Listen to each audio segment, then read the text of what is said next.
Olá, boa noite. A agência GBC entra na noite desta quinta-feira em mais uma rodada de entrevistas com os candidatos a prefeito de Canoas. Hoje é uma candidata, a Simone Sabin, pelo PRTB. Natural de Porto Alegre, ela reside em Canoas há mais de 24 anos. Formada em matemática, economia e direito, com especialização em direito público e privado, começou a trabalhar aos 18 anos como telefonista em um banco, o qual ficou por 12 anos. Depois ela Tá dando delay. saiu do estabelecimento como diretora, passou 15 anos como professora estadual, 17 anos no seu escritório de advocacia e também como gestora do Hospital de Pronto Socorro de Canoas. Candidata, boa noite. Boa noite, Jaime. Boa noite a todos os ouvintes do GBC. Hoje eu sei que vocês tiveram um dia atribulado, né? Um dos motivos que a gente meio que atrasou um pouquinho a nossa entrevista.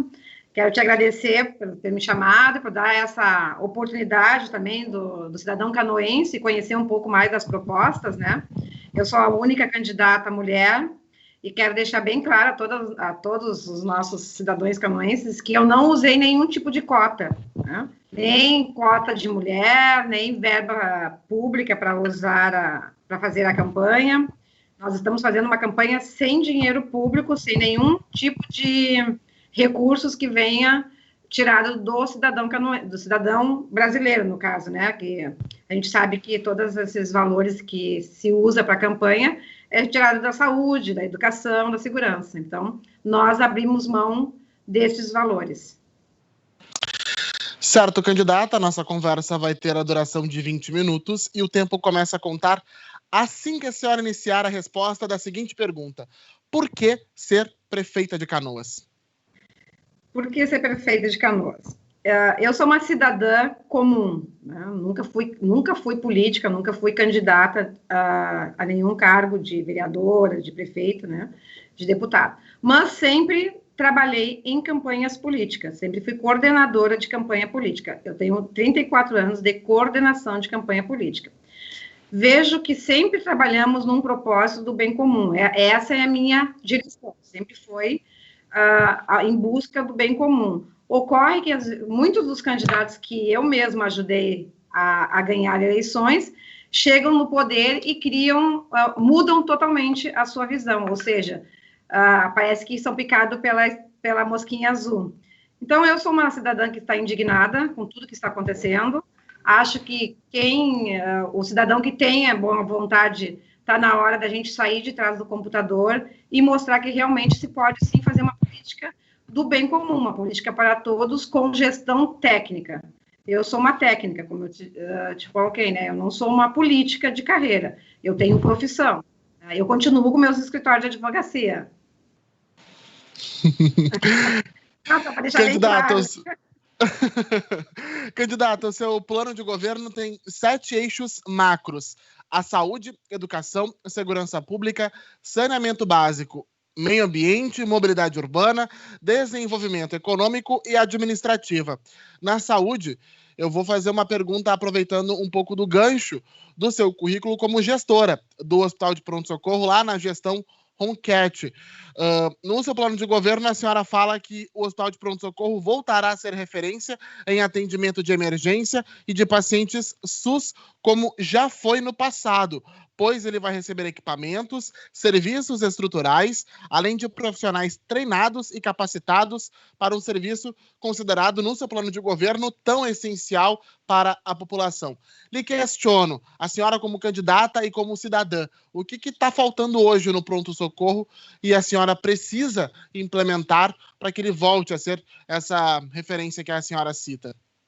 Na verdade, eu vou te dizer que o que falta hoje é gestão, né?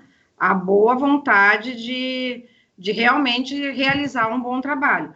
Quando eu saí do pronto-socorro, né, o pronto-socorro ele ficou totalmente equipado, ele tinha os melhores equipamentos do mundo, né?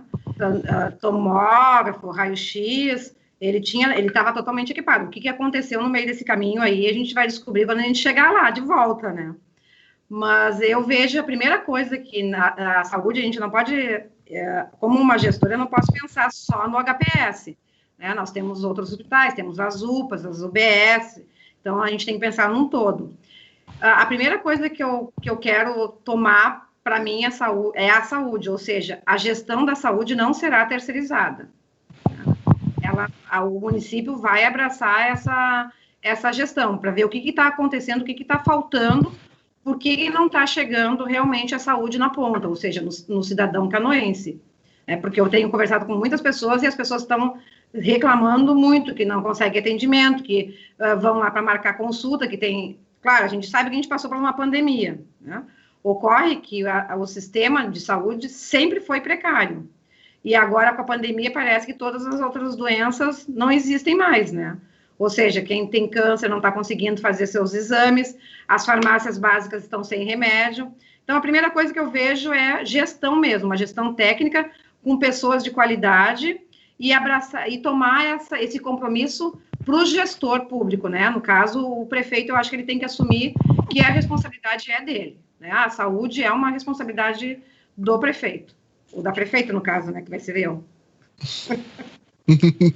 Certo, candidata. Na educação, a senhora fala em que o município tem um potencial de crescimento econômico e que há uma necessidade de que o ensino no município seja profissionalizante, mas também há um trecho ali do seu plano de governo que pelo menos uma escola cívico-militar será instalada em Canoas em parceria com a Brigada Militar ou com o Ministério da Defesa por intermédio da Força Aérea Brasileira.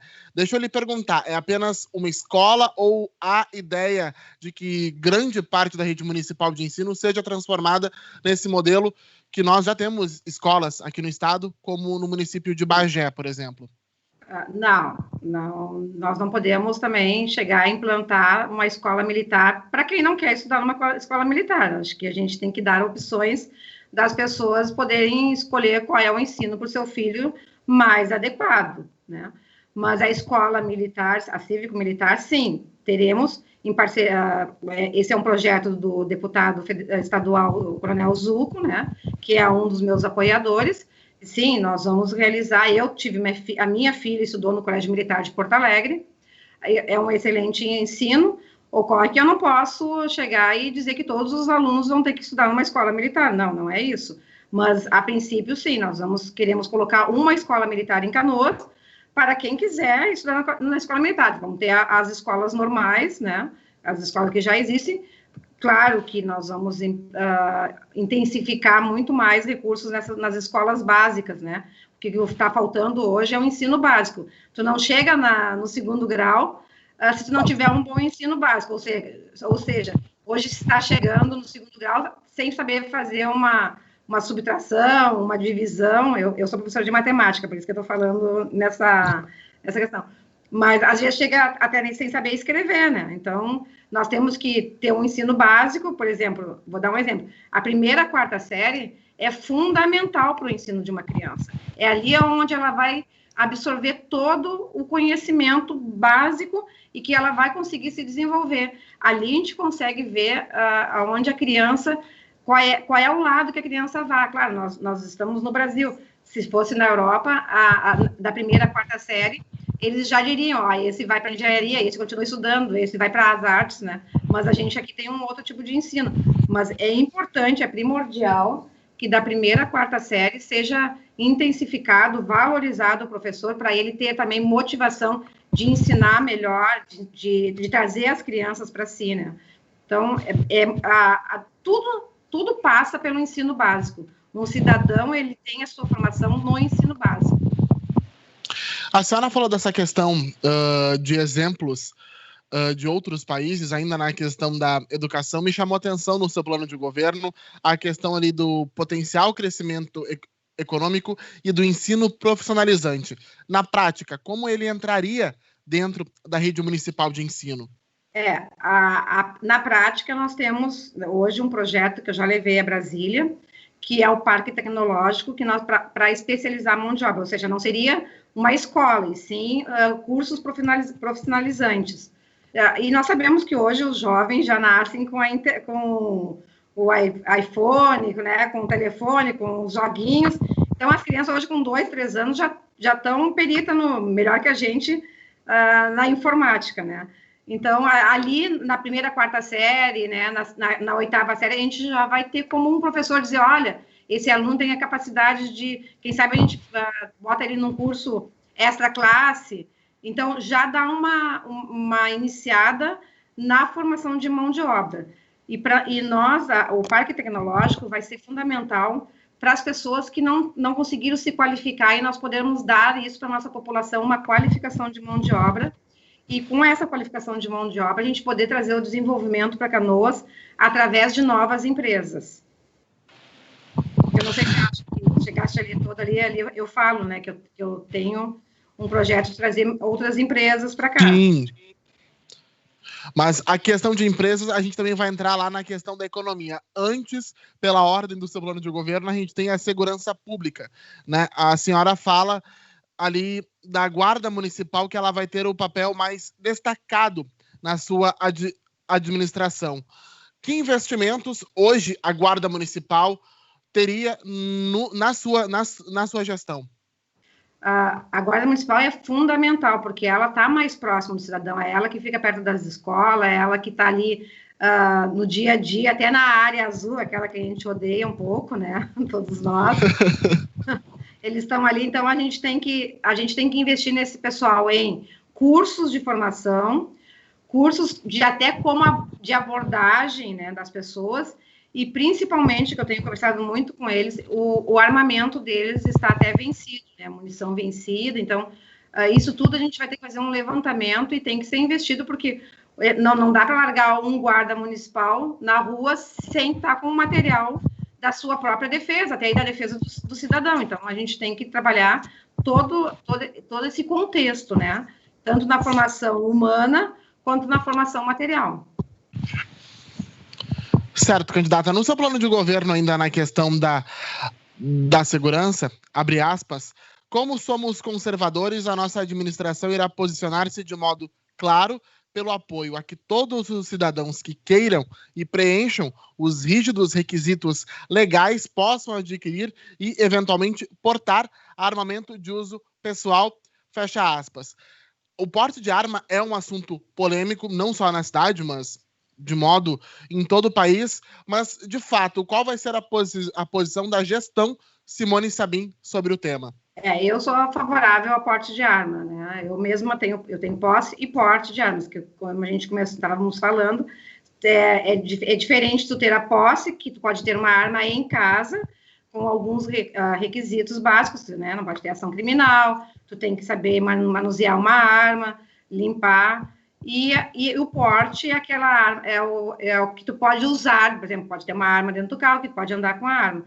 Eu sou totalmente favorável, desde que se preencha todos os requisitos. E isso não está na minha alçada, né? No caso, como quem libera uma posse ou um porte é a Polícia Federal. Né? Mas eu sou totalmente favorável. A quem queira, né? Eu volto a dizer, nem todos são obrigados a querer ter uma arma, mas quem queira pode ter a mesma coisa. Nem todos são obrigados a ter um iPhone ou um computador, que se quiser, tenha. A gente tem que dar a possibilidade e a opção da escolha das pessoas, independentemente. Uns gostam de arma, outros não gostam, uns gostam de cachorro, outros gostam de gato. A gente tem que saber deixar as pessoas escolherem. Eu sou favorável à posse e ao porte de armas. Eu mesma tenho. Certo, candidata. Agora eu vou misturar dois eixos do seu plano de governo, o de saneamento básico e meio ambiente com o de desenvolvimento econômico. Nos dois, a senhora fala sobre a Praia do Paquetá, levar uma infraestrutura adequada à prainha, proporcionando monitoramento e a conservação ambiental junto ao lazer da população. Mas lá na economia, a senhora fala que o grande diferencial na diretriz do governo de vocês será a imediata confecção de um estudo urbanístico econômico que servirá de base para a confecção do projeto Praia do Paquetá. Na sua gestão, ela vai virar realmente um ponto turístico que a gente pode comparar daqui a pouco, não sonhando muito alto, mas com a Praia de Ipanema, em Porto Alegre? Olha, não sonhando muito alto, mas aquela região é uma região muito bonita, né? Eu já estive lá umas 2 vezes agora e já tive mais uma outra vez com a pessoa que vai ser, que se nós ganharmos, né, e nós vamos ganhar, que será a engenheira de meio ambiente. Nós fomos fazer um planejamento e aquela região ali está muito mal usada. Nós podemos fazer um grande empreendimento com recursos até de empresas de interesse. Sabemos que aquela região também é uma região que tem muita família rural, né?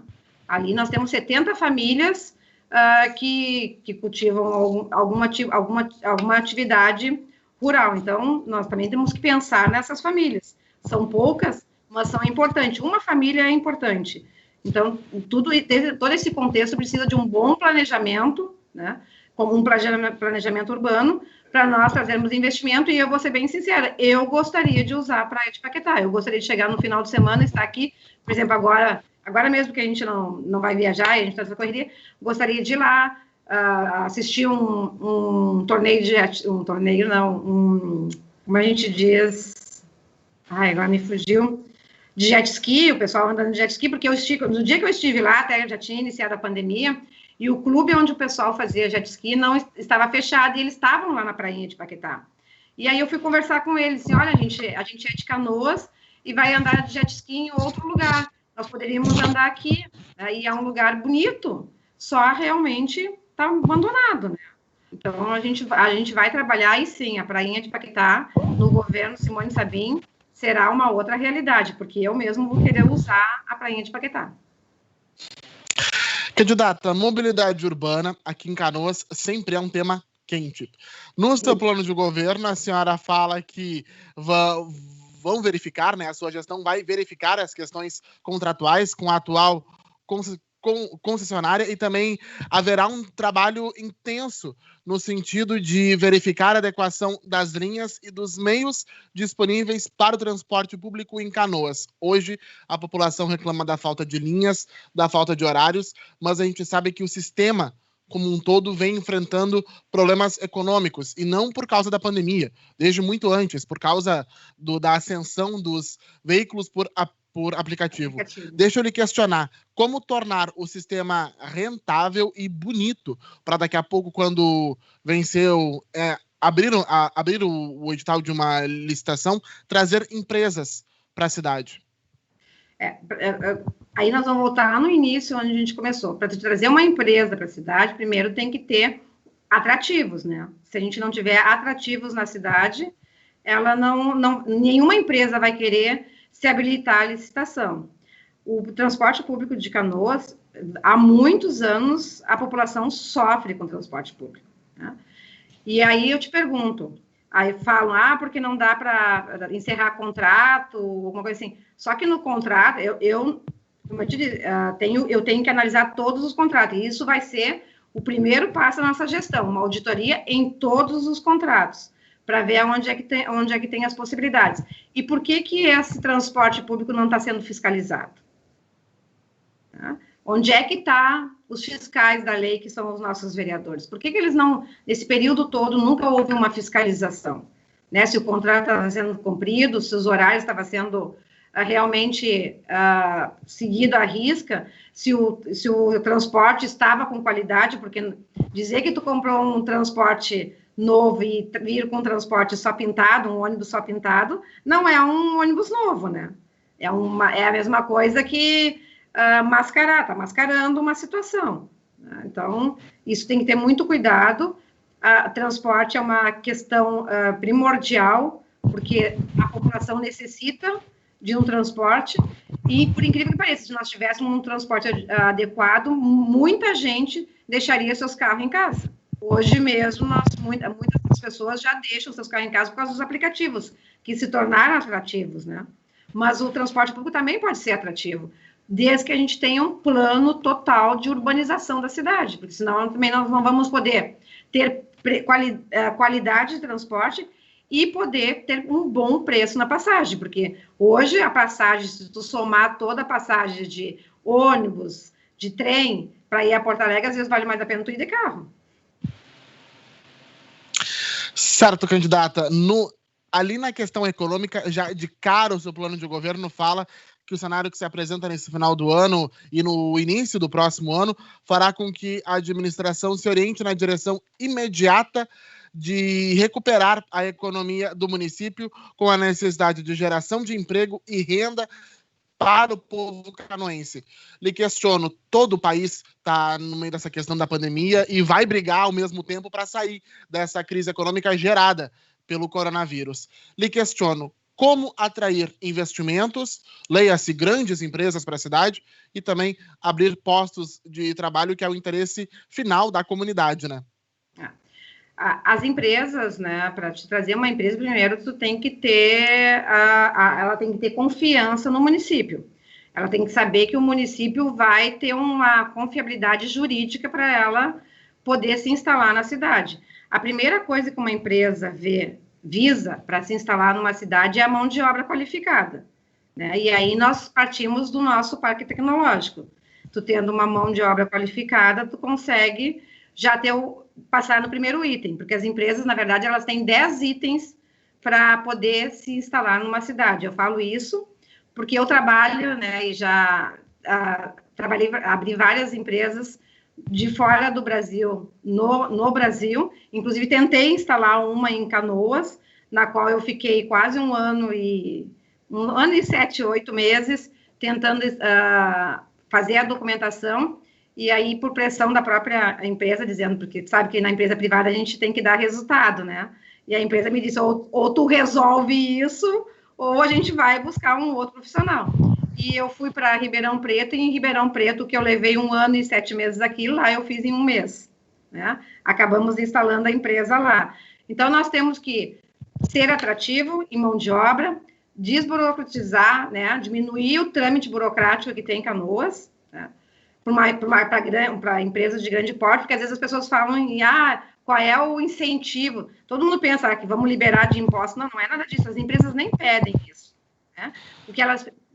Os itens dela é, como eu te disse, mão de obra qualificada, um plano urbano, né, que se garanta que os seus funcionários chegarão na empresa com ruas viáveis, né, para se ter um bom transporte.